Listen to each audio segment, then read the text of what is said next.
আসসালামু আলাইকুম। আসলাম টমেটোর জমিতে একটু টমেটো হারভেস্ট করব। কাঁচা একটু হারভেস্ট করে কমিয়ে না দিলে পাকাগুলো আসলে ওইভাবে পাকবে না এবং বড়ও হবে না। তাই আসলাম একটু টমেটোর জমিতে যে কিছু টমেটো হারভেস্ট করি। তো টমেটোর এই অবস্থা, প্রতিটা গাছেই এখন অন্তত 3-4 কেজি হবে। হ্যাঁ, এটা ড্রেনের ভিতরে দেখতে পাচ্ছেন। আহ, আমাদের এখানে টমেটো সাধারণত চাষ হয় না, আমি মাত্র চাষ করি।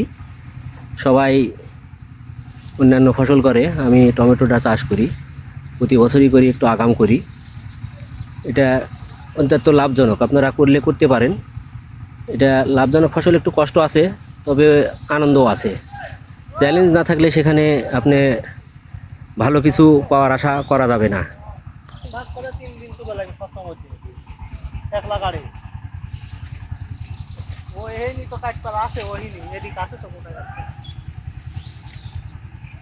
এবার আপনাদের উপরের ভিউটা দেখাই।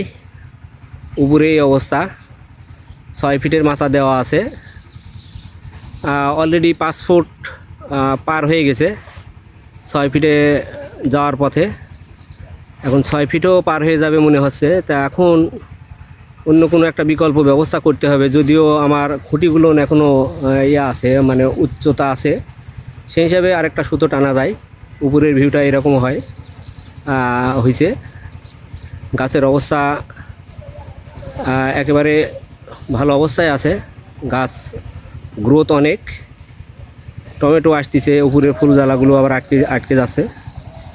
তো আমি আপনাদের একটা পরামর্শ দিতে পারি, সেটা হলো এই জারটা 1220, গত বছর করেছিলাম 1217 এবং বাহুবলী, সেটাতে বাহুবলীতে রেজাল্ট খুব একটা ভালো পাইনি। 1217তে মোটামুটি ভালো রেজাল্ট ছিল।